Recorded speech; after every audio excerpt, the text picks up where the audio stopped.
Hello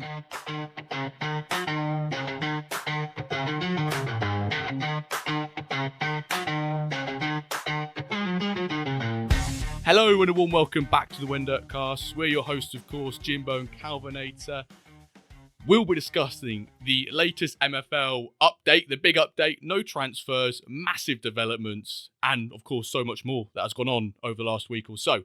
One important note, none of what we chat out is financial advice. Do your own scouting or hire a director of Metaverse football.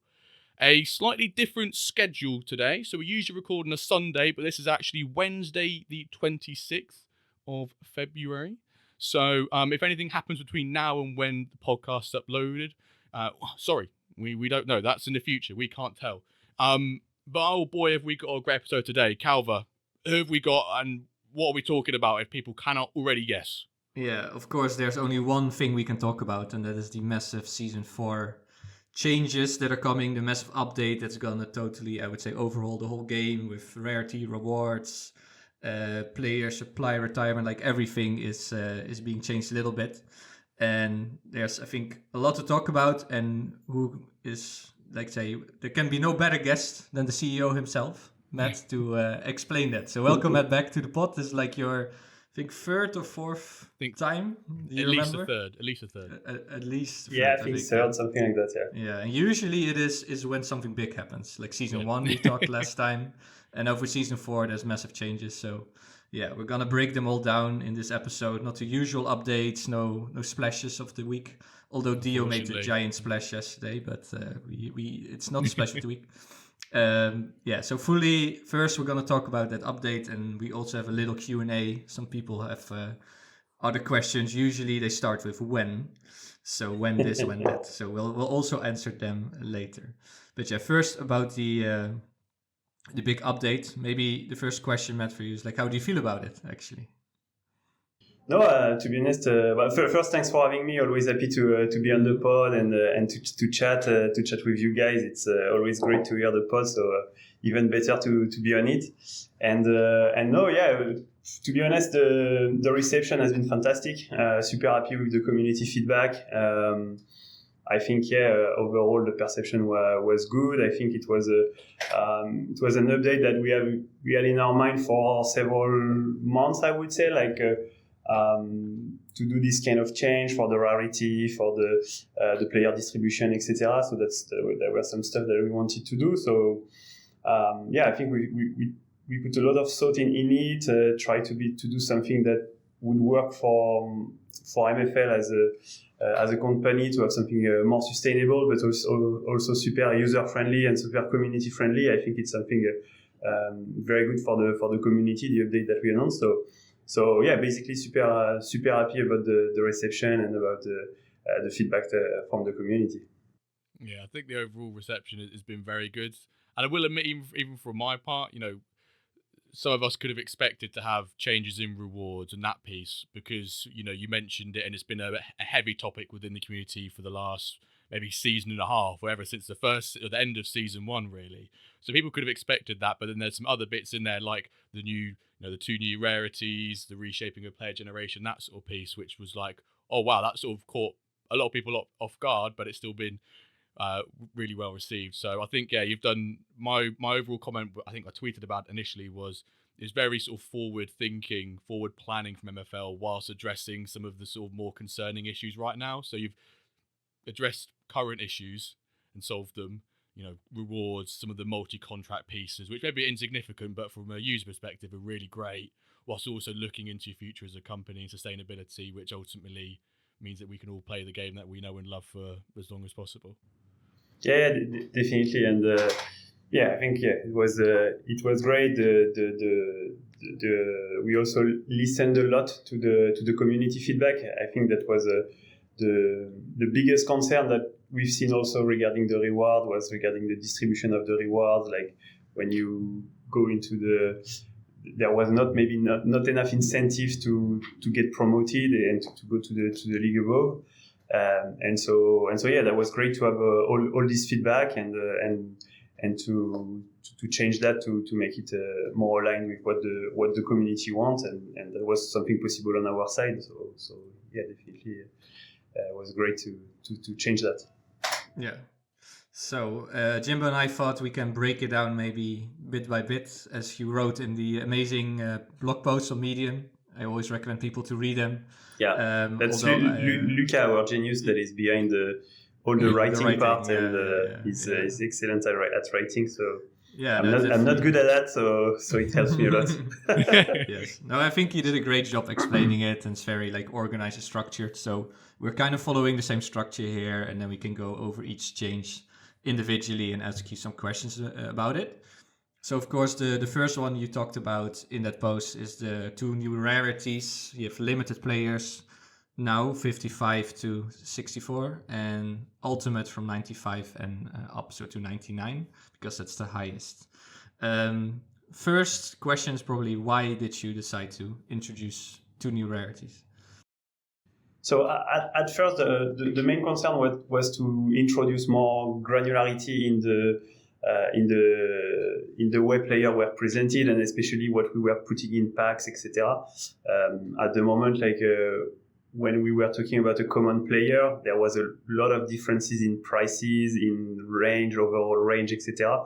So I think it was ranging from 38 or 35, something like that, to 64. So that was a huge range. So we wanted to reduce that range and to create a new rarity there. So the one that we created, that is the limited. And so it gives us more, I think it creates more granularity into what we can build with the pack. For example, if we decide to have a pack that could be with a very low price, like let's say $5 or something like that, I think before it was complex, because like putting 2 commons that you can have like a very high commons, then the average price of a common was $4-5. So if you put 2, then it's a bit complex, etc.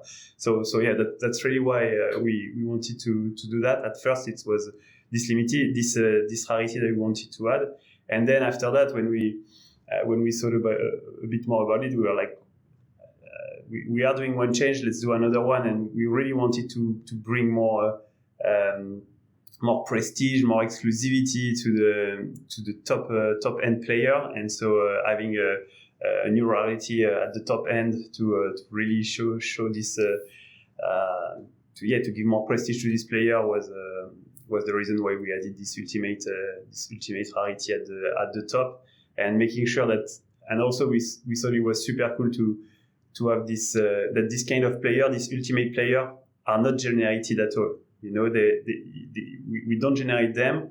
They can only be kind of like, they can only reach this rarity by progressing through player development, basically. Yeah, I really like that. That is like super special because legendary, because of progression, like that group grows, right? But now with having those really elite, super special ultimate, and it also becomes like really superstars with their own stories almost, and lore around it. So I really like it. I do think that the graphic for the ultimate as well, like the color scheme you've got for that card, looks unreal as well. So I think I'm looking at the purple now and I'm going, the purple doesn't look that high end anymore, because you've got the black and the gold trim. Obviously that's the reason why it's the ultimate. And yeah, if you have like a composition of a team, and like Meta Mercenaries with their 95, 96 rated, and you're looking there and you just see those black cards, that's exactly. If it's like a full black team then or something, then it's gonna look and intimidating. Having it as purely progression, I think, like you said in the Medium article, like, truly exclusive, and you can't, unless you buy one off the marketplace, you can't pack one, you can't get lucky. It's progression only, which is really great. Yeah, and then of course we have to address the elephant in the room. There was some discussion about the name. the biggest discussion. The biggest discussion, and also Sorare Andy asked on Twitter about this name. Like, there was some discussion. So to just ask you and then get over with it. Why the name Limited? And you're gonna keep it, right? But you understand some people. The idea is to keep it and to leave it like that. I understand that the feedback and for naming, for colors, I mean, it's all perception, and it's really based on the people taste, and so I mean, we can have infinite debate and discussion on that. I understand the fact that like some people were saying that common should be followed by uncommon, which makes sense and which I understand. We didn't do that because we wanted to avoid to have too much changes. Like so, if you start to have now the commons that we will switch, etc. So we didn't want to make too much changes. What we just wanted is to have like a new rarity that would be we will be add, but we still wanted the common rarity to be the lowest because we think it's by the name, by the color, it's still something that doesn't show a lot of value. So that's basically why we decided to go with this name and this color. For the name, we looked a bit more.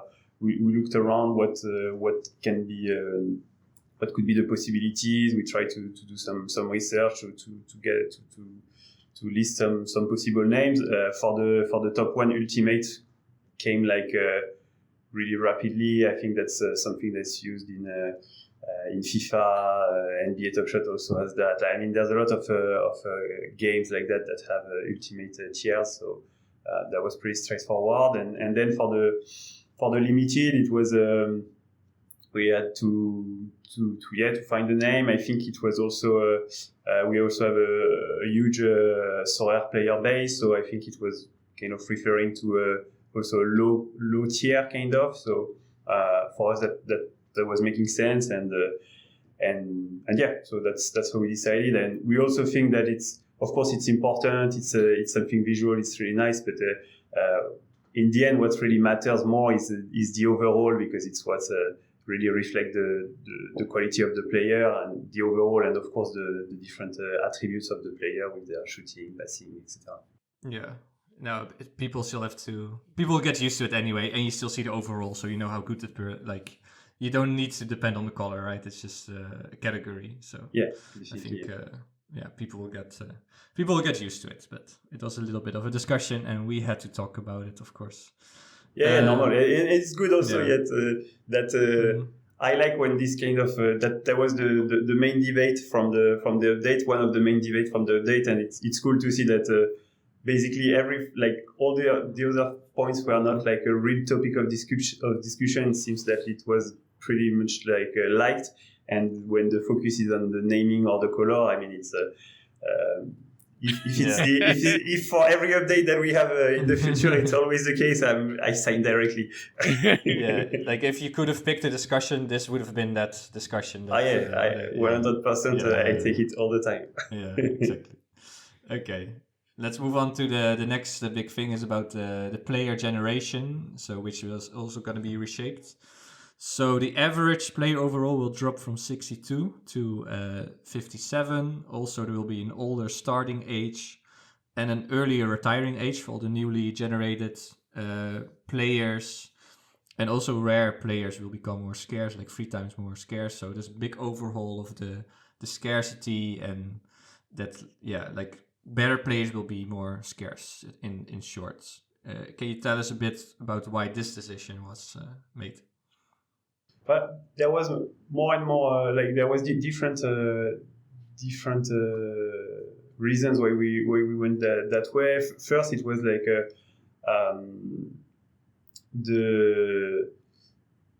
with the current distribution that we had, we would see like a lot more rare into a lot of or rare or legendaries into a lot of the lower division. I think it would create. So we wanted to change that a bit by reducing the number of the percentage of rare, so that would avoid to have too much rare in the lowest division.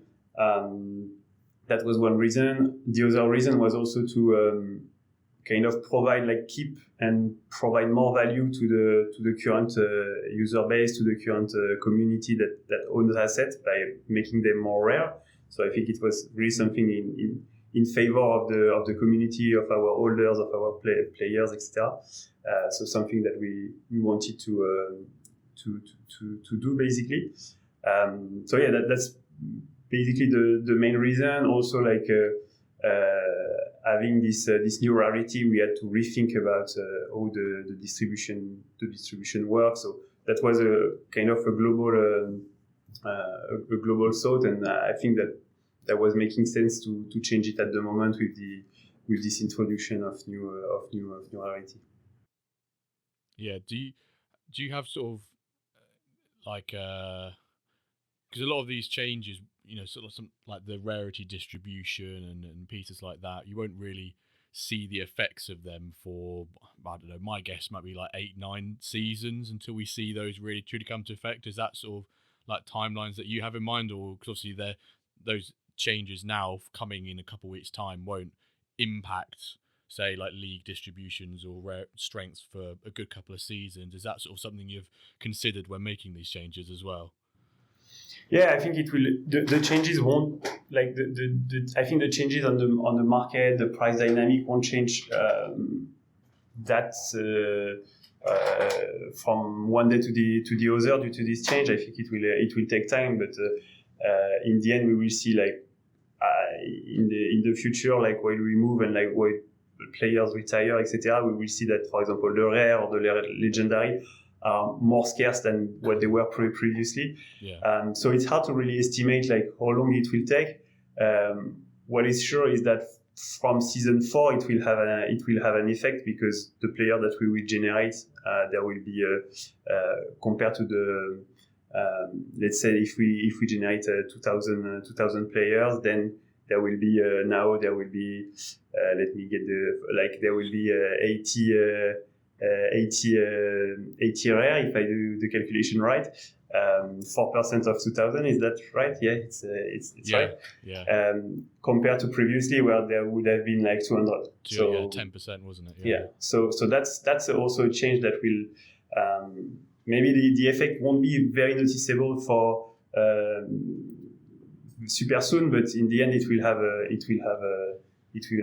an impact, and yeah, that's something I want. And I might be jumping the gun here with a question later on, but I think it's worth asking it here as well. So, when say you mint 2,000 players, is that purely from a pack drop perspective, or say like reward packs, for example, if more than 80 get purchased of rare, and you want reward packs to always be present for players or users to be able to get right, because it's a reward for them playing the game and earning the MFL.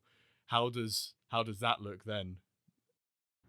But the idea is that really it impacts the pack drop and not too much the reward, because usually what we do is that the idea with the rewards is that to leave it like a free market, like that anyone can purchase basically what they want. We try to have like the kind of an unlimited supply of each rarity tier for the rewards, which actually is not unlimited because there is the limit of MFL distributed, of course. So there cannot be hundreds of thousands of players that are distributed. But what we want is that what we think also is cool is that you can choose what you want to buy, and then it can also create some market correction from there. So, for example, if there is, I think we saw it in season 3 or even season 2. The uncommon players were super valuable compared to the other pack, and so we saw a lot of uncommon and also common. I think it's make things that both I don't know how many like 200 something, at least 200, so, and he spent like 12 hours opening them and in a big spreadsheet recorded everything. Fair play to him. It's a lot of dedication. And so yeah, I think it's really a smart move, and that's also why it creates another strategical layer to the game, like which rewards do you want to take. If you just take commons, maybe you won't. It will be hard to stay competitive to your team. So do you want to do that? But maybe you can also sell them more on the marketplace. So it's all about balance and everybody finding his own strategy. So I think we like it like that. But the idea is really to have this ratio more for the pack drops. Yeah. Okay, that's a good answer. I think maybe some people were not concerned, but had the idea, well, if it's only 4% for rares, could everyone just buy a rare reward pack and basically just fluctuate that and increase the rare? But I guess, yeah, that's a good answer to have. And another question I have, which is maybe, I've said this quite a bit actually, is that with these effects coming to these changes coming into effect beginning of season 4, with the average overall of a player dropping, or the average, more so with the average retirement age, not so much the mint overall. Will there be like an identifier apart from the ID, unless you're going to make us remember 77848 is the last player who has this retirement age, and we know that on the side of the cards it does say like Series 1. Will there sort of be a little piece to tell users that this player in theory has a lower retirement age on average, or is that something that you expect us as users to try and figure out as well for the savvy ones? Or do you not see it as much of a change that it requires something like that in the first place? Yeah, that's more that I think it's of course it's a change, it's a difference, but it's not a drastic one, and so I don't think it will be visible. I think it's in the end it could be much more confusing for new users, for users that don't know what it is. Like, okay, so what I need to understand this. So what is, for example, what is this symbol? So now I need to understand the changes. So I need to go on the blog post. Then I need to understand what was before. So I need to go on the white paper, maybe to find the previous version of the white paper. So then it creates a lot of friction that we don't want new users to have. We want them to join, to understand the game as it is currently, and maybe they've packed something like a player that was from the previous distribution that will have a higher longevity or something like that. But then it's not a big deal basically. So yeah, it's more like a nice bonus for the community right now. So yeah. Right, in the long run, a bit more value, and also your players will have a longer career right now. And then for new people who join, shorter. Yeah, but shorter. And I think for something that maybe hasn't been seen from the community is that due to this change that we are doing on the age and the longevity, that's also what allows us to increase the reward. So that's this plus also the fact that the market has changed, the dynamic has changed, the competition are also more competitive. We see like better quality player in the different leagues, etc. But this change to overall to age and to longevity is what allows us to increase the reward, and so in the end we increase the reward due to this change. But for all the current users that have players with a longer lifespan, basically, they will benefit from improved reward. So in the end, it's also a big bonus for that, and I think that also rewards the early adopter, as we've always done before. Like when we were having the previous drop, they were like better players in the packs, etc. So that's always something that we try to do, also to reward the ones that were with us since the beginning, etc. Yeah, because on average, that current player is going to have an extra 2 seasons on average before they retire. You're not chill. I'll take this from Hatton, and you in the Ramble podcast. I listened to it on the way here, on the way back from work.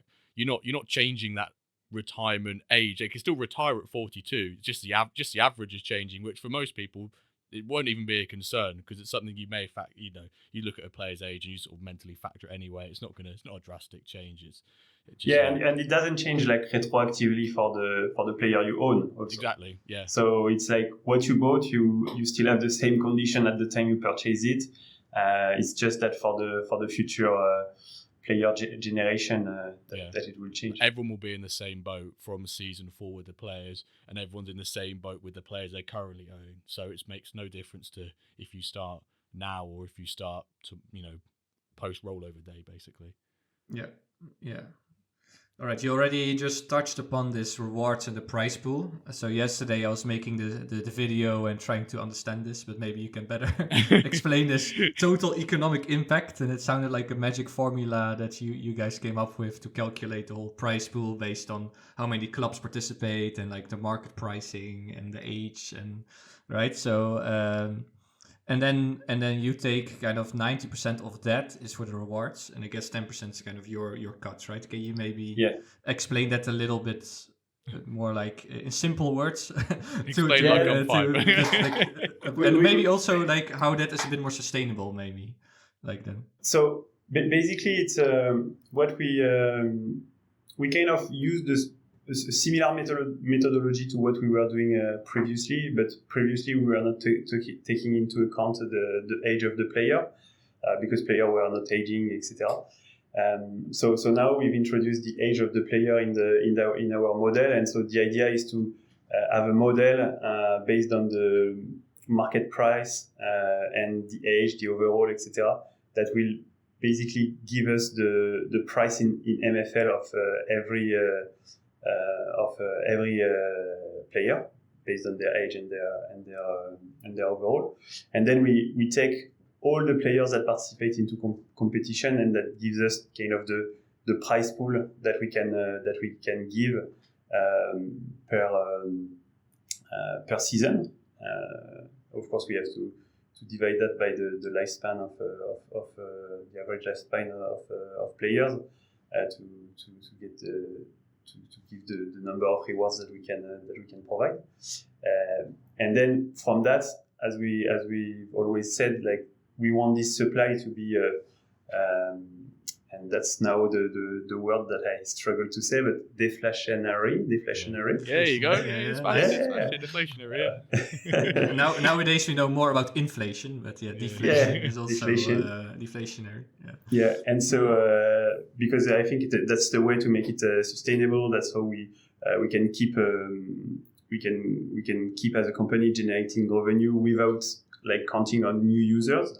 It's something super important for us. Of course, we plan to grow, we plan to have new users, but we want that the game to be sustainable with a set number of players. So that's really our focus since day one. So that's why we don't give like 100% of the rewards, because otherwise we wouldn't be able to sell new packs, because the teams could be just like replenished like with what they got, etc. So we need to still like have like more retirements than new players that enter in the market with rewards, and for us to sell them via pack drops. So that's basically what we did. We review, like, of course, like the season 1, season 2, season 3, there was a lot of market dynamics changes, because of course it was the first really competitive season with the aging, with the progression, etc. So it has changed a lot of stuff. And so we needed to take that into consideration. So that's why we changed the kind of the model. It's pretty similar, and also the difference that compared to what we did before. Before we were really trying to provide the rewards per division and per league based on the composition of each league and each division. So we were splitting basically we were looking at each division, what was the prize pool that we could get, that we could provide based on the players that were playing in this division. But now we changed that a bit to have it more like a structure that is created by us. And so that's why we have introduced the fact that each division will get 4% more than the previous than the division below, which creates which means that basically each league will have 2.08 times more rewards than the previous one. So that's a bit of the change, and we think that this change was needed to be able to flatten a bit more the rewards, to make sure that you get more if you go to the. Oops, sorry, I have a call, so I don't know if you still hear me. Yeah, we can still hear you. Yeah. I was going to ask a quick question on the model, and on sort of that model for the prize pool calculations, and I'm glad you sort of broke it down a little bit more, because on the Ramble pod, David SR Monkey was like, I was reading it, and then the average career length, and he was like, nah. He read it like a million times, still can't understand it. So I'm glad you got a little bit more of an insight. But based on that knowledge, is it something that we can expect rewards to change season on season then? Or is it more of a, every 4 years it gets reviewed? Will there be like a frequency of season or rewards being reviewed? Sorry, lots of R's. Rewards being reviewed each season, or is, how do you plan on that? Yeah, probably not every season, because otherwise it's a lot of change to communicate. It's a lot of work to do on our side, etc. And I don't think like from one season to another there's massive changes. But yeah, definitely, I think that's really something that we always want to have dynamic rewards to accommodate to the market dynamic, to the to community feedback, of course, to the change of prices, to the competitiveness also of the leagues, etc.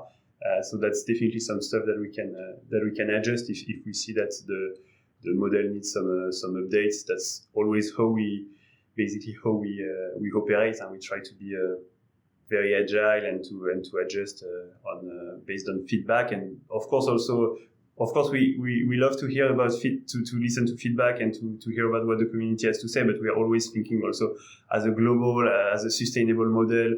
Does it work for us? Does it work for the community as a whole? Does it work for the game to be sustainable? It's not just like one. We try to have like the global overview and the global picture there. Yeah, it's probably worth then we move on to the new league and cup reward distributions. I think probably the highlight, obviously you mentioned the 40% increase in rewards, but the different structure will definitely be welcomed by majority, if not all, users. Do you mind giving a bit more insight into what led to the shift towards more rewards being towards leagues than compared to cups? 75% versus 25%, whereas it was previously 70-30.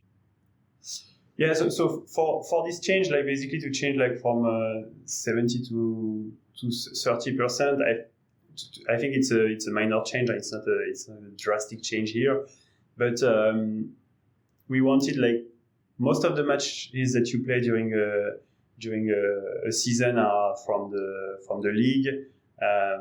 We think it's really the major competition, the main competition that you play, so the most prestigious one, etc. So we really wanted to reflect that, and so that's why we redistribute and reallocate a bit more rewards to this competition. Another thing also that's it's a bit more minor, but something that is also important is that I think a lot of people, when they're trying to assess sustainability of the game, they kind of forget to take the cup into account. So sometimes they look at the league, they say, yeah, can I be sustainable with that? But that was just 70%. So now it's 75%. So it's a bit more like it creates a bit more. When you look at it, you see a bit more like the sustainability. Still, it's important to include the cup for that. But yeah, that was a bit this reasoning behind.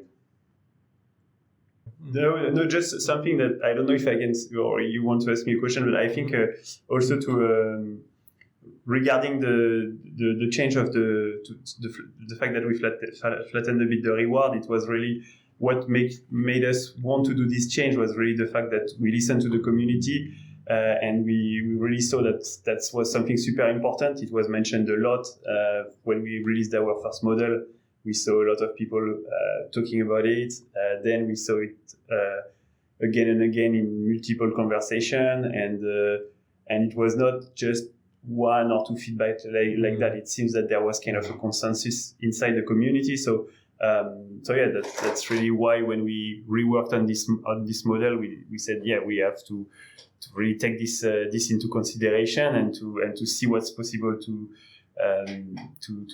be done. Yeah. I mean, I'll tell the story one more time, and Matt, you would have heard this just before we started, but for the listeners, if you listen to last episode, we had 408 on the pod. If you've not listened to it, definitely go recommend it while we talk about the state of MFL on there. And off air, he then said, Calva, Jimbo, what are your thoughts on like the rewards at the moment and how they should be changed and stuff? And we had a little smile sort of thing. Because we were seeing what some of the changes were going to be and knowing what was coming up, sort of thing. And so it's even it's really interesting, Matt, you mentioning that then, and literally the day before we were still being asked what are our thoughts on rewards. So, and I completely agree with you, and we know it has been maybe since the beginning of season one, it has been maybe not since the beginning, but since the playoffs kicked in season one, that's when it became more popular. The sort of uproar about the rewards. So to sort of, pardon the pun, flatten that argument or that that community uproar, I think you've done really well. And I think some people might go, the ice rewards have been reduced, like the upper ice, but I think the lower ice have been increased. But then they're relative to sort of like some of the packs you can get, and maybe for newer users or just any users, they might look at, is it better to maybe start in a slightly further up division now, because even if I finish, say, second bottom in it, I'm still getting more than first in the division below. So you can, and maybe that changes a bit if people have they don't mind putting a bit of money into the game and starting quite strong. Maybe it reduces the strength level in, say, the lower divisions, where people may get a bit unhappy because they're always in a league which has someone who's 150 overall better, where there should be a couple above, but now there's the incentive to actually go up a couple. Yeah, I really think that this main update, like the two things you also wrote, is like to make a game more sustainable and more competitive, and have more the spirit of competition and sportsmanship. And just, for every football fan, like teams who don't want to promote makes no sense. It just hurts, if you have people who are flunking their promotion chances. And the same, also with like just stacking if you have the money and the budget, then to just buy an ice team and do like kind of a Wrexham run or whatever. And now you have way more incentive to also start out higher in stone or iron straight away, and not get stuck in ice and stack. So it really increases this competitive spirit. And indeed, everyone was asking about it, so it's really great that it's finally here, and now no one will, stop from being promoted or like kind of throw their chances away. So. That you never see IRL, right? That's totally unrealistic. Of course. Yeah, but I do like the fact it's not truly, if you finish bottom, you do earn a little bit less than first. If you've gone bottom of the league, fair you've truly enough, stunk out the league. I think that's completely fair enough. You can't expect to finish bottom and earn more than the top of division below. So and also it rewards a lot the one that finish first, getting you like more MFL to get ready for the tougher competition that is going to face in the new division. So I think that makes a lot of sense. And when I finally like found this model and it was super cool to see, like, I think there was Ambranon, there was Fragioco, there was Bugs for Life, etc. A lot of these guys that also provided some model, and I could use that as a base, compare them, like starting to work on my own on the side. But it was super helpful also to have this, to see to grasp a bit more what the community was, because sometimes when you have a lot of talk about we should do that, we should do this, it's also good to have like stuff backed by data, stuff backed by figures, and so big shout out to them for creating this spreadsheet and putting the time and the effort in that, because it was also a big help for me. So thanks that's the great community we have. That's the great community we have. Community legends, shout out to them. And so about rewards and the cup, there's also a new thing that sparked a little bit of discussion, like the cup wins, that you now get MFL for each cup win. I really like it personally, and I think it also reflects a bit, like Champions League, where teams also get quite a big bonus if they win in a group stage match in the Champions League. What made you decide on this? But I remember seeing the idea. I think it was I remember from Fragioco, but recently Fragioco said to me that Ambranon also mentioned it. So and I really liked the idea. I remember that we did that also during the Euro last year. I think we didn't do it the first time because it was a bit simpler for us, etc. And now that we were a bit more advanced in the project, we had done more stuff, it was easier for us to focus on that. I also like the fact that it mimics a bit more the Champions League. To be honest, I really studied the Champions League prize pool distribution to really try to have something similar to it. And in the end, I don't think it changed a lot of stuff in terms of reward. You still get probably for reaching the knockout stage, you probably, in most cases, will earn as many, maybe even a bit more MFL points by reaching the knockout stage, because if you reach the knockout stage, it means that you have some games that you won. You play 6 matches, so of course you will need to win. Maybe there are some rare cases where if you just draw, or even like you can manage to qualify, but that's super rare case, edge case that are like super like that are not really frequent.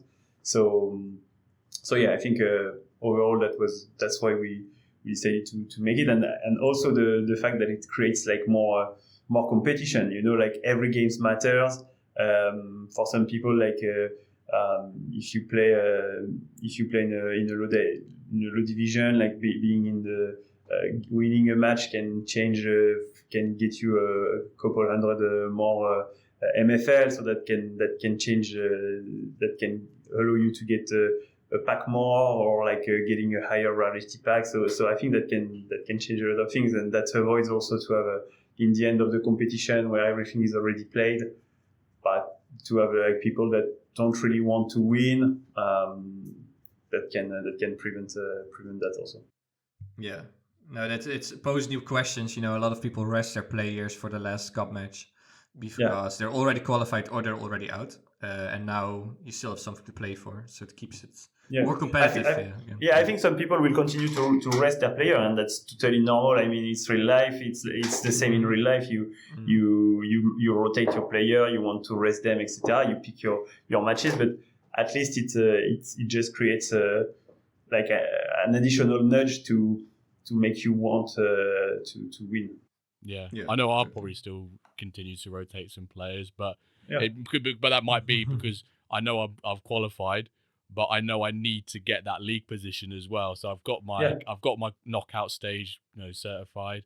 But I know I asked you this question, Matt, off air, and I think it's probably worth just quickly highlighting it. I've seen a couple of people say, "Oh, wouldn't it be great if MFL for winning games in the cup could be rewarded sort of after the game, so for new users could have an impact," because that's a topic we've seen quite often, is your new users have to wait a season. There's that lag between them actually earning their first MFL, whether to chuck someone in dev jail or whatever. The reason that can't work is because of the contract clauses, such as the minimum appearances, right? That's fundamentally the reason why that can't happen. Yeah, definitely. That's why we can ideally at first we wanted to give and to provide the MFL right after the match, so that would be perfect, etc. But due to this clause that is based on the number of match played by the player at the end of the season, we don't really know the percentage of revenue share, so that would make it a bit harder and more complex to do it. Yeah. No, it's hard. Then you can go into debt or something. Now you have to pay it back. You can go into debt, or technically speaking, I think that could be possible, because we could calculate like how much you would earn with the last, if you finish last in your league, and take that as an advance or something like that. But then it becomes too. No, imagine you have MFL debt. Got to pay off the debt. I want to start MFL Central Bank. You can loan money. It will be like when real clubs have to sell players and can't bring in players because they need to pay off the owner's debt that they've loaded onto the club, and selling the club for like £1 because it's got 60,000 MFL debt behind it or something like that. Yeah, let's not get into that. Maybe later. Yeah, I had another little question myself. There's also been some talk about maybe adding a little bit more other, ways to win MFL, such as for player trophies that you get a little bit MFL. Or have you thought about that as some other incentives to make it a bit more fun and competitive, or not really? Yeah, for the trophies. I've heard this suggestion, etc., and I liked it. I found it nice, but we decided not to do it. I think if we were to do it at some point, I would say it would be really minimal reward, and that would be just for example, that would be the same rewards between between divisions. Like for example, it would be like you got 100 MFL or 200 MFL, and no matter the division, you get the same, because I don't want it to start to be like a real incentive that people chase, etc. I prefer that it's something a nice trophy. So at the moment, it's how we see it. It's a nice trophy. It's something that you like to receive because it's fun, because it's rewarding, because it's something that you can showcase, etc. And we don't want to really make it really appealing due to the MFL reward. So that's why for the moment we haven't decided to go that way. That could change in the future, but to be honest, it's not something that is a priority for us, I would say. I've got one really quick one before we move on, because you mentioned about trophies. Have you ever thought about, for club trophies, bringing back the engraving? Yeah. For season 1, because that's one of my biggest pride and joys of the Wyverns, is that season 1, Wents and Wyverns, Iron Division, whatever. And if it was only just for clubs, having that, I'd love it. Having the engraving, it just gives that more valuable connection to it. Ever thought about bringing them back again? Or is it just too much effort for what it's worth? We stopped it because it was really a lot of effort. It was it took a lot of time, etc. And at some point you have to prioritize and decide where you want to go. I think recently, like Jan talked about it and said that maybe he has found another methods that could make it easier, etc. So maybe at some point it will be anything is possible. Anything is possible. Yeah, anything is possible. It's Jan will wake up one morning and we'll decide. By the time to do we it. finish recording today, he'll have already said, "You'll get an inbox in your email. Go, I've already figured it out, boss. I figured it out." Could be. No, he doesn't call me boss. I wish he was, but I thought of that. I was actually, no, it's probably not boss, but it's not boss, is it? It's not. That's a nice suggestion. Thank you, Jimbo, for Sorry, Yax. I'm sorry. He will never embed us in the website again for live streams ever again. Yax is the boss. All right. Okay. Let's move on to another topic. Is the reward pack prices? They are gonna change a little bit. So one thing is that legendaries and rares will be slightly cheaper. Of course, commons will be much cheaper, and then the limited cards are 3,000 MFL. Why did you lower legendary and rare? What's the thoughts behind that? But the thought behind that was really due to the market dynamics, the changes of the market dynamics. We saw that the uncommon pack basically was quite significantly more valuable. So we didn't want to increase the price of the uncommon pack, which could have been a solution, but we wanted to avoid that because it would have mean like reducing the rewards for some people. So instead of reducing something, increasing one pack, we decided to reduce the others that were a bit not in a bit overpriced compared to the uncommon, and so yeah, that's why we did that, and that would mean like from season 3 for the people that want to go for a legendary or a rare pack, it's already like 10% more purchasing power basically, because the reduction is by 10%. So that's fair enough. And I think if people didn't read this bit, I think it's probably one of the most exciting bits in this sort of like pack piece is where you've mentioned about we're also planning to add more reward pack options with a 5 overall range. And you put, for example, buy a pack that guarantees a play with the overall between 75, 79 and 80, 84. Look out for these. I think people might have overlooked that. And that's, I think, massive. And I know there is a market of players community who will go for those. Crazy. Is that something, when you say you're planning, is that something planning for this season 4 reward piece, or is that season 5 you're hoping for? Any timeline? No, I think it will be more for season 4 rewards. Not sure if it will be like right on rollover day, but that could be. But yeah, the idea is to introduce them for season 4. We need to make sure that technically speaking, operationally speaking, we can get ready to have everything.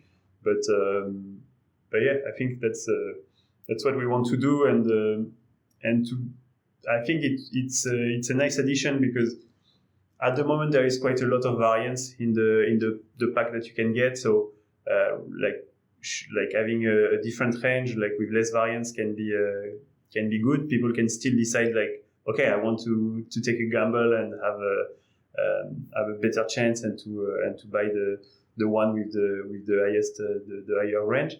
But yeah, I think it can make it a bit more less RNG and pretty interesting for the players. I like it personally, also. But you too, Jim, like because you want to take maybe the gambling part, we leave it for the drop packs, and with the reward packs, you have a bit more control, a bit more. Because now, I was always thinking for myself, like, should I get this rare pack or all those uncommons? Because with rare, it's such a big 75 goalie, or like 28 again of old, or 84 rated young guys, like such a massive difference. In value. So now it's a bit more less risk. Even with commons, you said right at the start, Matt, that is the biggest variance. You could almost fit uncommon and rare and probably a bit more into the size of sort of the common bracket. And I know one question that will probably no doubt get asked, and I've seen it been asked before. We've spoken here about an overall range. Is there any potential for in the future to have age range packs for the rewards? Is that something you ever thought about? Because if you said to people, here's a 16 to 20-year-old, bam, people be in there like a rocket, 100%. Is that something you ever thought about? Yeah, potentially. I think that could make sense. That's some stuff that we are thinking. Like, what is the kind of issue with that is that it's really increase the lifespan of the players, because of course if they start at 16, then they will have at least 15, 16, 17 season of playing time. So that's a long, and for us as an economical model, it changed a bit the model there. So we are considering it, but we have to understand what would be the impact, etc. So it's not something super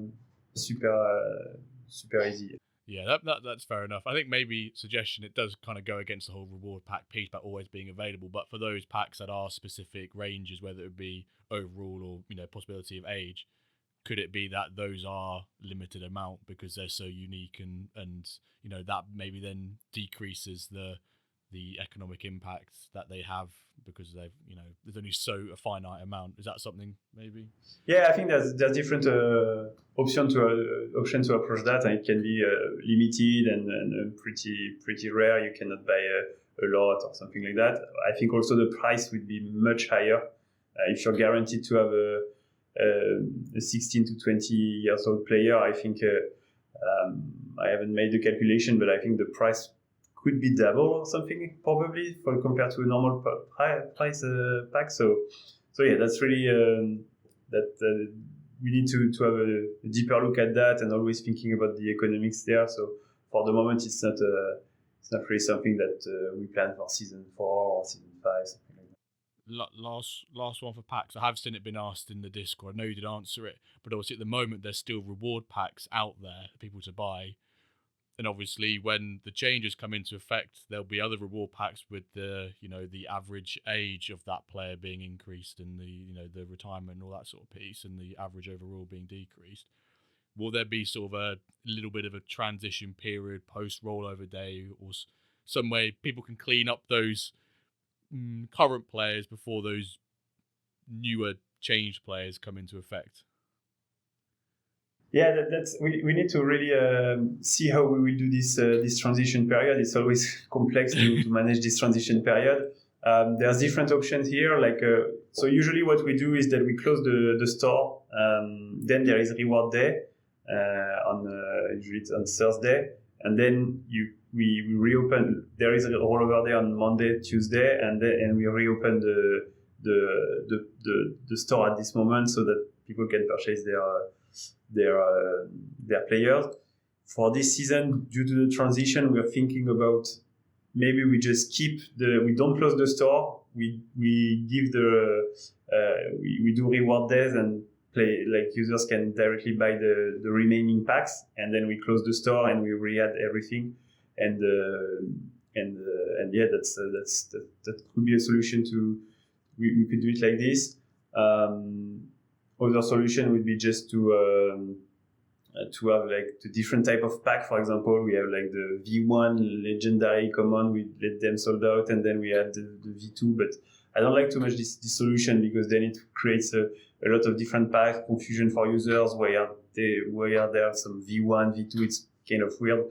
So yeah, I think the other stuff would be just to go with as we've done previously. It's just like we close the store and then we add the packs, the new packs with the lower the shorter lifespan player, and it's just then based on luck. You will get some players, and then it's just people will be lucky or not. Yeah, everyone's in the same boat then. So yeah, probably the fairest way to do it when you think that's what I think. For the more I think about it, and speaking of it, also it helps sometimes the decision making process.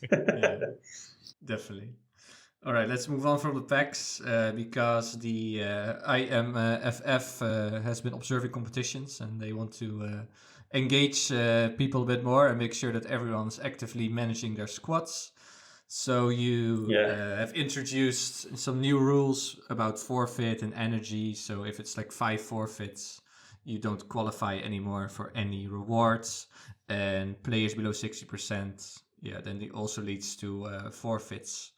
So you have to manage a bit more actively, right, to increase the competitiveness again and make it more fun and engaging. Why did you? I can of course imagine why you chose it, but why, for example, 5 forfeits or those energy rules? Were you thinking making them higher or lower, or what was the thinking behind this? No, but really the thinking behind that was really to avoid rewarding inactive team, because I think the MFL points means new supply, and I think it's pretty precious. Like it's not something that we want to distribute for people that are not active, that are not playing the game. It's always been our mindset. We want to reward people that are active, that are playing, that are bringing value to the ecosystem, basically. So that's really the thinking behind that. And then when we looked a bit more at the threshold, we didn't want to have like something super drastic. I think it can happen that you forfeit 1, 2, 3 matches because I don't know. Like even if it can be hard to really forfeit, because with the auto substitute that we have, etc. It's really hard to do a forfeit. I think the genuine forfeit that we see are more like beginning of the season. People have registered and then they forget to set their lineup, or they don't have enough player at the entire position. They haven't really finished their transfer window or their mercato, and so that happens at the beginning. And so that's why we put like the limit of 5. After 5, you are not eligible for the reward, and that should prevent really the genuine people that just like want to play and that just forget sometimes. They would be eligible for rewards, but for the one that just like set up their team and then middle of the season, beginning of the season, stop managing their team, then that would create like they shouldn't be eligible for the rewards. So fair. So you can forget a couple times, but 5 times, then we know for sure that you are not active. So I think that's a good number indeed. And then another thing you introduced is this minimum overall. We can call it the TTP rule, maybe. Or the TTP rule. The TTP rule. He'll like that. Maybe. But yeah, that's for each division league, right? You need to have a certain minimum. And Jedi's Morchogion, I don't know exactly how to pronounce it, Jimbo, hard name. Jedi. He asked about those restrictions, like will it be announced, when will it be announced, like those minimum bar limits. Do you know already? I think we need to communicate on that super soon. I have that in my to-do list. We've already thought about it, but usually, like, what we are trying to do is that logically it shouldn't, like, with the restriction, the minimum overall that we are having, that we are setting, any normal behavior will not be impacted, because what we do is that we look at the data of season 2, season 3 contract, and we really we look at we do an analyze per percentile. So we look, for example, let's say 90% of the contracts are above this number. So that's how we do it. For example, we take like 90% of the contracts are above this number, and so that gives us a rule for the minimum. And still you also have like still 5 players that don't need to match this minimum restriction. So it's still I know that there are some users that sometimes who want to fill their squad because they don't want the player to really play in the team, but they want to do that for the training and for the progression, and that's fine. But it cannot be a lot of player in your squad, so that's why we have this amount of 5 players that are not subject to the restriction. So it's wait and see, no spoilers.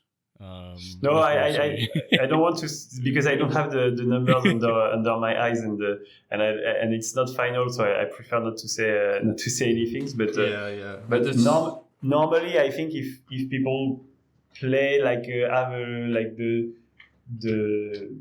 normal kind of player quality in their league, they shouldn't be impacted. So yeah, there should be very maybe one situation. Of those people will know if they will be affected by it. Like, say, trust the process. He will know that he would be expected. If you're asking yourself, should I be concerned by it? Chances are no, because you probably play the game in like a normal behaviour. The teams you field are competitive. They won't be impacted by it. So it really applies to a very minute, potentially even no users when this comes out. Right, everyone could be fine. But if you one of those, I think you'd know if you would fall into that category or not. Yeah, definitely. And with the change of the reward now, the floor per division is much higher. I think it has doubled probably, like for almost all the. You get, by finishing last in each league, you probably earn twice as more as previously. So then it was a bit too easy to just like okay, I take a club, I set a very, very bad roster, I get the reward, then I take a new roster to get promoted. You could do just like doing this thing that could create abuses and cases that are not normal. So we wanted to prevent that. Yeah, I think it's a good rule. But yeah, I think if you have not thought about it before, it doesn't apply to you. It's like just for these really special different cases trying to hack the system, right? And now you cannot hack the system anymore. All right, I think we covered most of that season 4 update. Jimbo, do you think? Or are there more? I just wanted to point out, just in that active squad management and new rules piece, it's just ones for the listeners to point out. We don't really need to cover over them much, but previously with the cup drawings, it considered the top 18 players, where it now considers the top 11. I guess some circumstances where players would we term it sandbag. They'll drop the overall of their squad for the purpose of getting in a lower cup tier than they probably should have. Although depending on how far they go down, it impacts your rewards. So maybe that's the offset there. And one change that I really like that you're introducing is you're removing multi-season contracts as of season 4. And the reason you stated was because they're not being utilised to the level that you expected them to be, and brought unnecessary complexity that downgraded the experience for new users. But it's worth mentioning that if you have a player on multi-season contract now, unless it's cancelled by both parties, it will still play out, and they'll still what's the word? I can't think of the word I'm looking for now. Be honoured. That's it. The contract will still be honoured, but I think it's a good change from user perspective. Most users anyway, most players will probably have a 1-season contract on them anyway, because so much can change in those 6 weeks, even though it happens like a flash and it happens in an instant. So much can change. So I think you made a good decision with that one, that most of the community, well, I think all of them are pretty happy with. And especially with the transfer piece as well, it gets a bit confusing. If someone sells a player, they're on a 3-season contract, that player wants the person who sold it wants to honor it because it's on their own club, and it just doesn't have a good look from the outside. So I think it's better than being removed. So I like that decision. Yeah, definitely. And also, when you buy a club that is full of contracts, if it's for 4 seasons, and that you don't know, then you kind of it's very bad first experience as a new user. So on the paper, we really like this idea of having a multi-season contract, because we were really thinking that it can have more gameplay, more negotiation, that you can negotiate on the percentage of revenue share, on the duration of the contract, and maybe you could accept a lower revenue share for a longer contract, or this kind of stuff, or the opposite, or something like that. But in reality, and that's what we've confirmed with data, is that it's not used a lot. It's most of the usage is for same owner, which you can cancel whenever you want, so that doesn't change much in the end. And so yeah, that was much easier. That also avoids a bit of some technical cases that we can handle, etc. So yeah, much better, I think. Yeah, and you can still, I would say, de facto have those multi-season contracts with just auto renewal. So I have some guys, I just loan them players almost every season, and they're on auto renewal, and then at the end of the season it's like, can I keep them? And I'm like, sure, I don't change anything to auto renewal. So you have kind of a multi-season contract without having the multi-season contract. So the good thing is that you can change it whenever you want. Yeah, exactly. But it's more based on agent relations and networking than literally a contract for 3-4 seasons, and which you can really abuse. Yeah, that you load a club with crazy 4-season contracts, you sell it, and then someone was not aware of that, it kind of gets scammed in that way. So you get rid of that, which is nice. And also now we introduced, I think it's in season 2 or season 1, I don't remember, the pre-agreement contract, which also you can use to sign player for the next season. So it also makes it easier to already plan for your next season. So yeah, that's also that went also in favor of removing this multi-season contract. Yes, indeed. All right. So now we can move on to some other Q&As, let's say random things with what I said. Although it's 5, so you won't be getting crazy amounts of wins. An extra one. Okay, Jim has an extra one. The first one is by Duff, who asks about a feature that has been also requested a lot, the club delegation, the team delegation. What's the status of that? It's been a while, to be honest. It's been a while since we really worked on that. Jan has started I think around I think it was in late summer or September, something like that. I think he worked on that, started to kind of lay the foundation of it. But then we were we readjusted our priorities, especially with the launch of season 1. And then season 2, season 3, there was a lot of stuff to do around that. At the moment, we've also decided that there was some other stuff that are more with higher priority, especially so there was a player individual instruction that we released that took us quite a lot of time to do.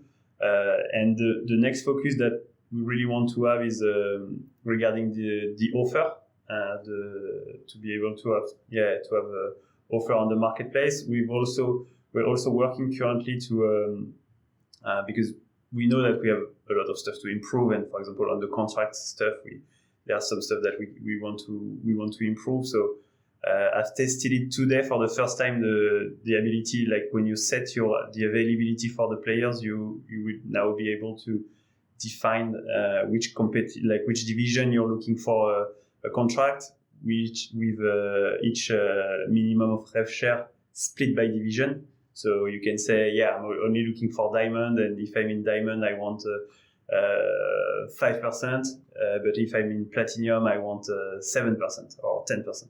So you can really like go division by division.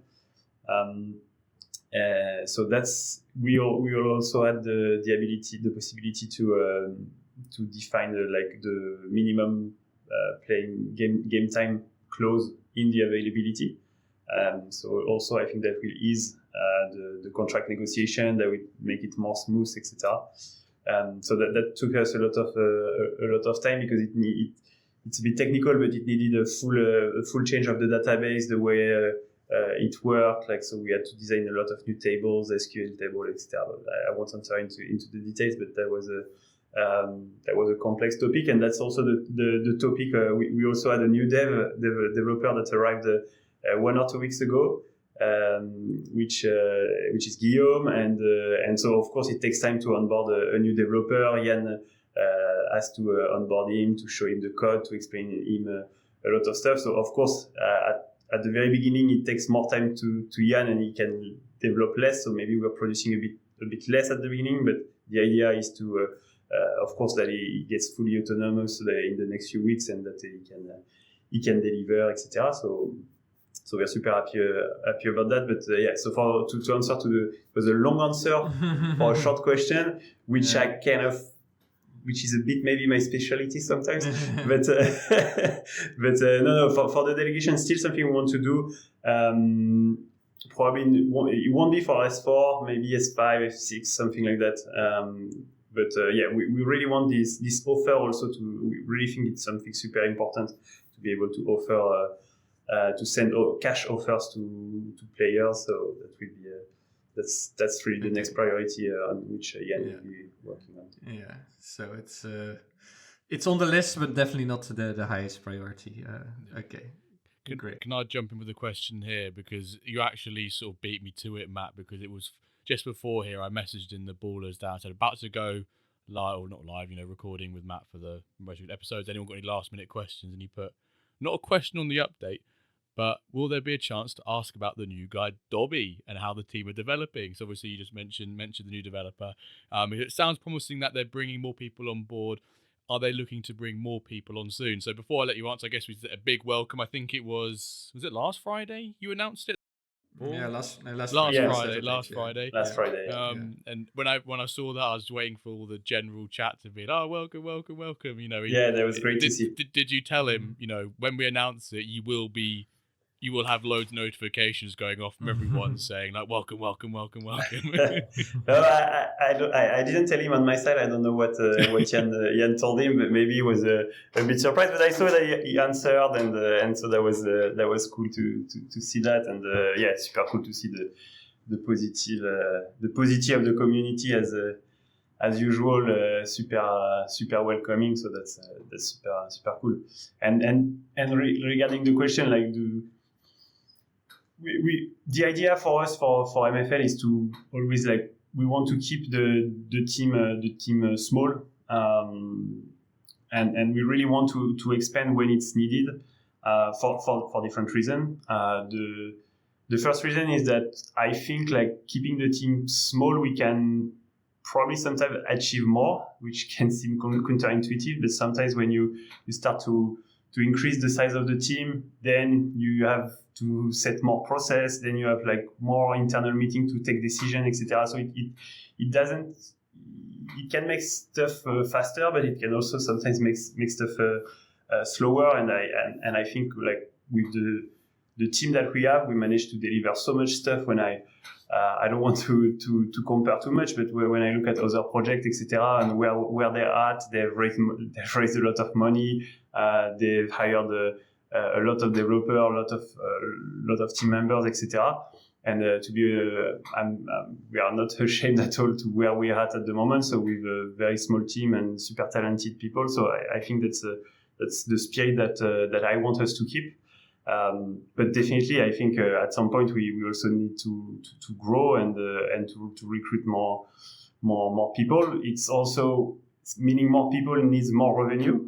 So keeping the team small also allows us to not put too much pressure on the supply, etc. So it's always a good equilibrium that we need to find, because I'm sure if you ask the community, they would have to have more people to work on the project, to deliver much more stuff, but of course less pack drop, less supply, etc. And at some point there is an economical reality, and it's not possible. So. And give everyone a free $2,500 as well. That would help as well. Exactly. But no, it's great to see. I think you're totally right. I think most of us will agree it's best that you scale correctly and you do it sensibly, and we've all seen that over the last 2.5-3 years.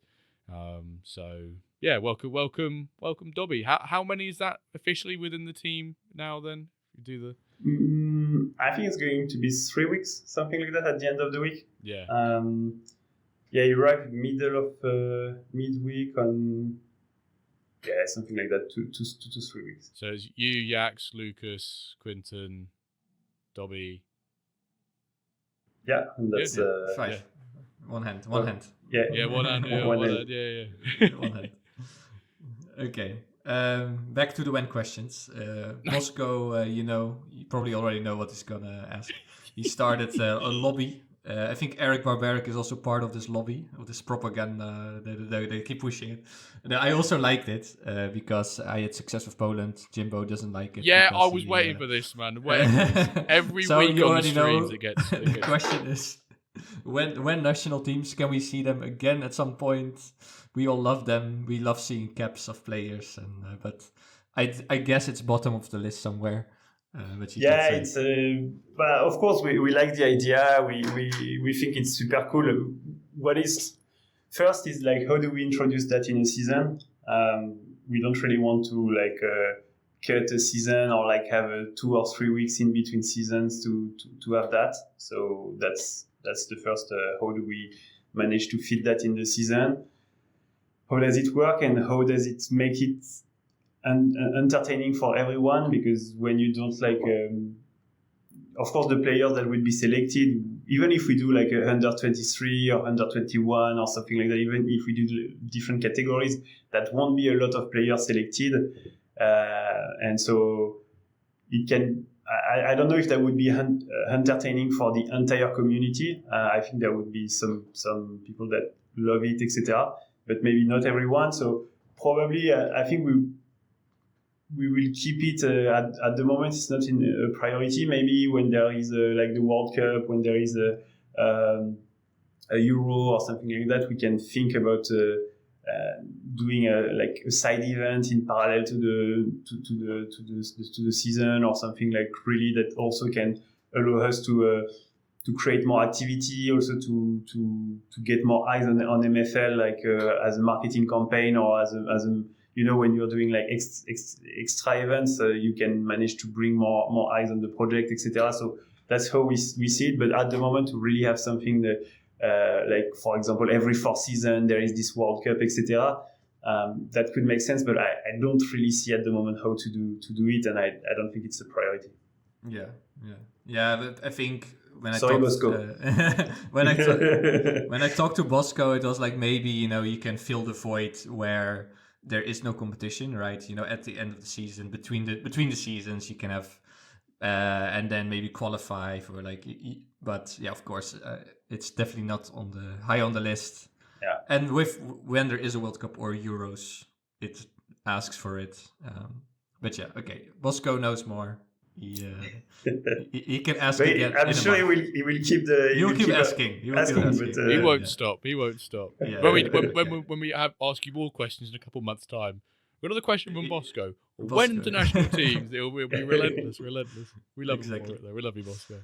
And for Bosco, if you're not watching, Matt is wearing your Keto Forest hoodie, by the way. So, every time he's on a MFL sort of content, pretty sure I've seen you every time wearing it, Matt. So I try to. It's getting its uses, Bosco. That's great. I love it. To be honest, it's super comfortable. It's it's good. I have some people sometimes asking me like, what is it? What does it mean, etc. And when I explain the story, they are amazed because the story is amazing to have one of your user that creates a hoodie related to his virtual club and that send it to you and send it to people all over the world. When I tell the story, like they are like, wow, amazing. So so that's super cool. I love it. Great. Yes. Awesome. So new question. When? No, it's not. Well, when next division could be a question, but also the name. So this is from Bastis, MFL manager, France. Maybe 2 questions. When next division and what would be the name of a next division? Do you have more info? Maybe a riddle. A riddle we have to work out to figure out what the name is. No, but so there's different options there. First thing is like, when do we need to? I think there will be a new division. That's 99% sure. What will be the name?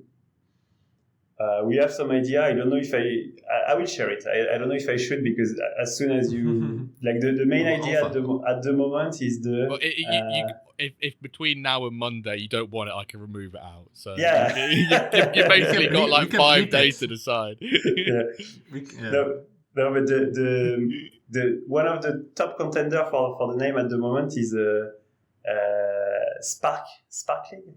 Spark. I like electric Spark League. Yeah. Okay. Yeah. Spark League. Interesting. I think it's like. Yeah, SPARK. Spark. Yeah. Spark or Sparkle, I don't remember. That'll be Spark. Sparkle? It'll be Spark. Spark, yeah, I think it's Spark. Spark League. Yeah, I think it's like the electricity, like the little spark that kicks the engine, that starts the engine because it's bottom. Because otherwise there would be like wood, there would be paper, there would be stuff like that. But we are not huge fan of that. So we still have to see. But for the moment, it's the top contender. I think I totally didn't sell it the right way. I should have. Sounds. I can understand where it comes from. Like a little spark, like the lowest league with a spark. Yeah. So, but that's one of the idea for the name. The issue with the name here is that everybody can have an opinion. Everybody will have a different opinion. Everyone will think that their opinion is better. So there's no way to have a consensus on the name for sure. But if some people have ideas of name, we are still interested, and don't hesitate to send it. But don't be pissed if your idea is not selected. So on that, have you then thought of what the color of the license would look like? Because that's another topic as well. Because I feel like you've got yellowish, maybe like with electricity, Pikachu kind of color. Yes, I was going down obviously the idea of yellow, but it's got to be yellow enough that it's not gold and gets mistaken for gold. I know people won't mistake it, but it might look like gold. Darkish yellow, maybe. Yeah, that's true. For the moment, we haven't really we haven't really iterated on the colors or try to think about that. But yeah, and just to add, so one thing that we probably thinking of doing is that I think there is like something like 300 ice license left that we can sell. But I think we are probably going to sell more than this 300. That's an idea of what we can do. So we don't really need to open this 9th league super soon. Is because there are a lot of inactive teams that have that haven't been touched and probably will never be touched anymore. And so they are all really relegated at the moment. They all relegate up to down to the ice division. So probably the idea of what we could do is that kind of relegate this team or put them in an inactive pool, because we know that they won't reactivate all of them at the same time. All of the sudden they will all reactivate, and so sell a part of this inactive team as new ICE team. And then when we open the Division 9, we relegate this inactive team to Division 9, and that keeps that's pretty much the same. But what is good with that is that we don't need to open directly a new division. It's also more user friendly because the idea for the price is to keep the price, even if we open a new division, is to keep the price at the current level, so $80. Because we don't want to devaluate the asset. And let's say, imagine we say, finally we open a new division, it's $50. Then I think it will devaluate the price of ICE license, etc. So that's not something we want to do. We want to keep it at 80. So like for the people that buy new clubs, they will get 80. They will spend 80 and still be in the league. So it's also more friendly from a user point of view. So I think we like this idea, and that's probably how we are going to proceed. And the last thing it's not alpha, but it's some stuff that we're thinking about is at some point probably, but we're still in the thinking about it. It's maybe to add some continental leagues. So yeah, we will see. It's still really really early in the process in the south, but we think that at some point it's not super scalable to always have your bottom division that is twice as big as the entire league, because basically if you take the number of team in the of clubs in the last division, if you sum the teams of all the division above, you basically have the same number. So then it's 50% of your club supply that is in the bottom division all the time. So that's I don't think it's the most scalable way for like a couple thousands, like up to 5,000, probably 6,000 clubs. It's pretty fine, but at some point I think we need to have like a different mechanism, etc.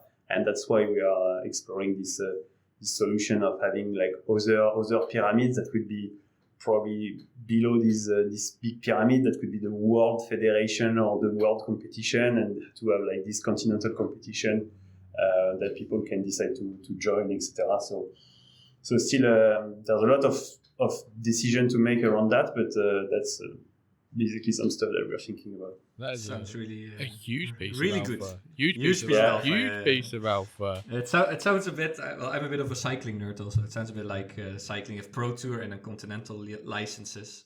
It's a bit like the world and then the continental. Feels like the middle ground of Bosco's International, but we're sort of like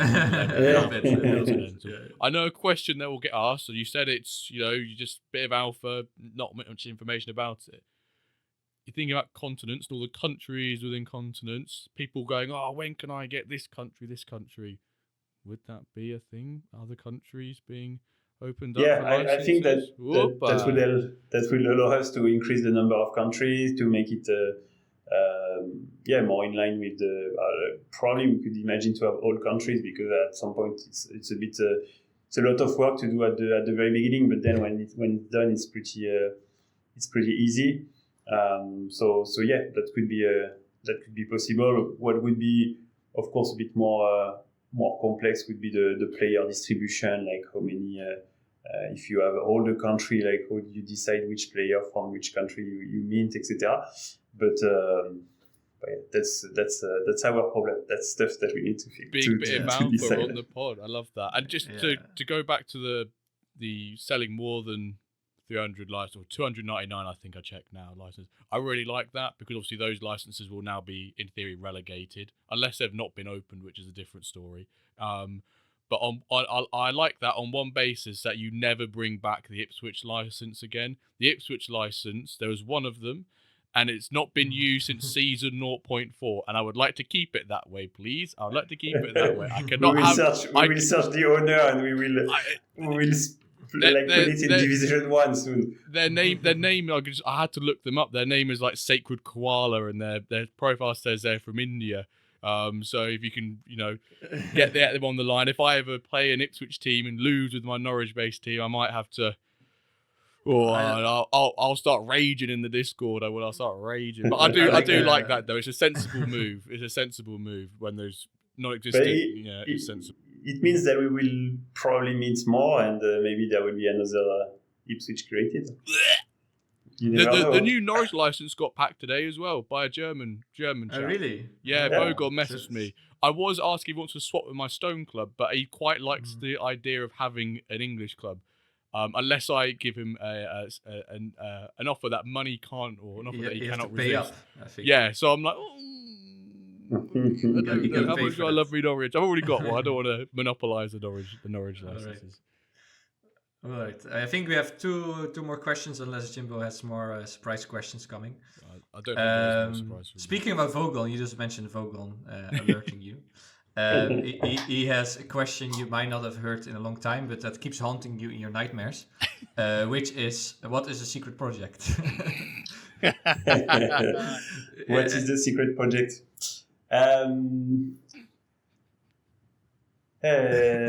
But it's Alpha Podcast, no? Yeah, it's a big. I don't know if you want to drop this. It's already so much alpha, so.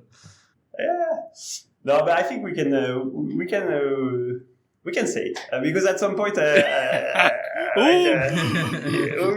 can say the little secret. No, but so to re-explain a bit more about regarding the secret project, kind of, it was it's happening. It kind of became a meme inside the community, yes. And I think we are responsible for it. We started it a bit. I think it started in I would say September 2023, something like that, and that's when we started to work on that. And so it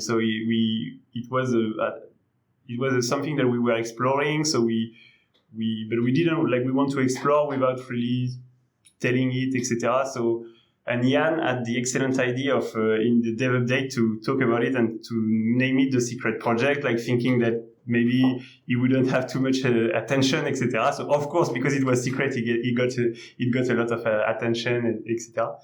And so finally we had an intern that was exploring that started to work on that. We did really good progress, etc. But then we had a lot of other priorities that came, and so we shifted priority there.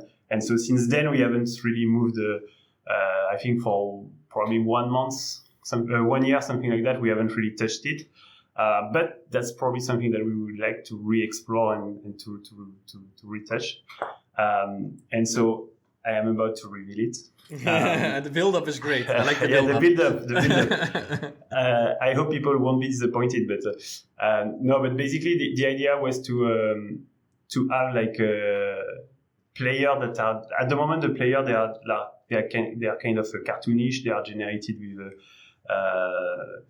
pen and paper, basically, but in a cartoon way. And we think it would like change the aspect of the project, like really change the dynamic, make it more impactful to have like kind of real players generated by AI and that they are really photorealistic.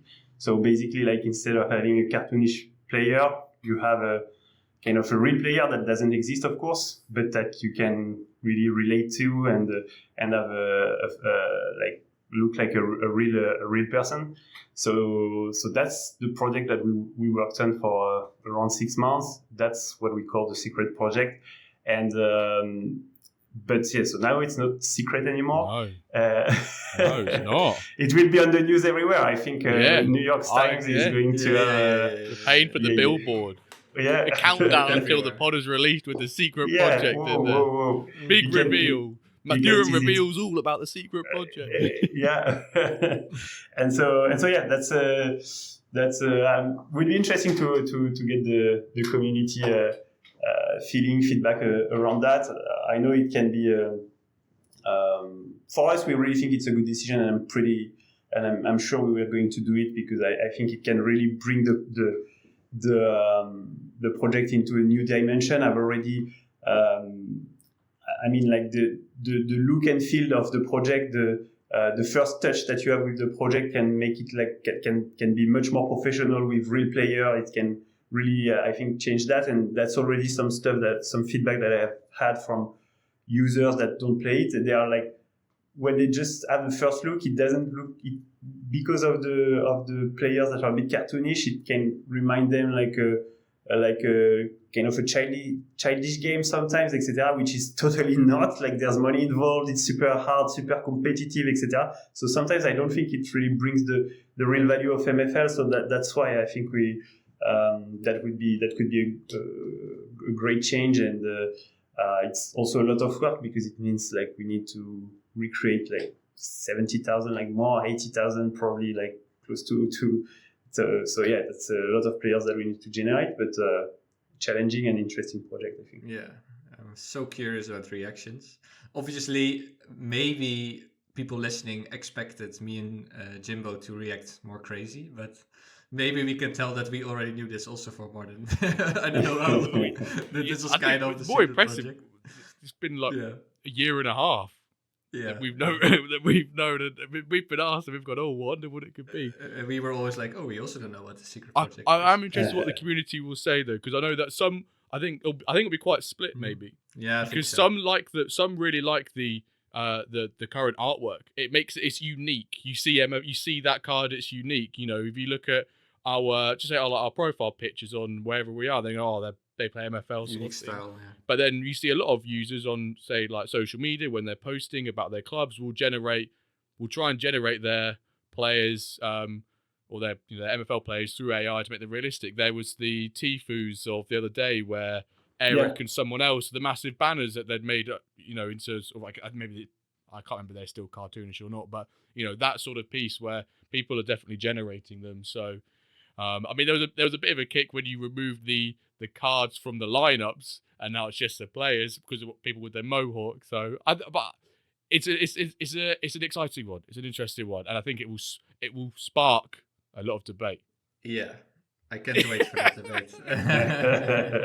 Well, we can still edit it out also. You got 5 days. That's the power of editing. Yeah, you have some days to change your mind. My last question, but I think we've already had now so many surprises and changes and things we heard. But my last one was like, are there any more changes or surprises coming before season 4 kicks off? I can't imagine, but maybe. I mean, we still have stuff that we are working on the background that we don't communicate on, but no, it's. There's no season 4 surprise, right? not for season 4, and so yeah. So you don't feel like dropping a rare pack into mine and Calver's inventory? Just drop one in, that'd be quite nice. No surprise. Yeah, to like a little surprise. Yeah.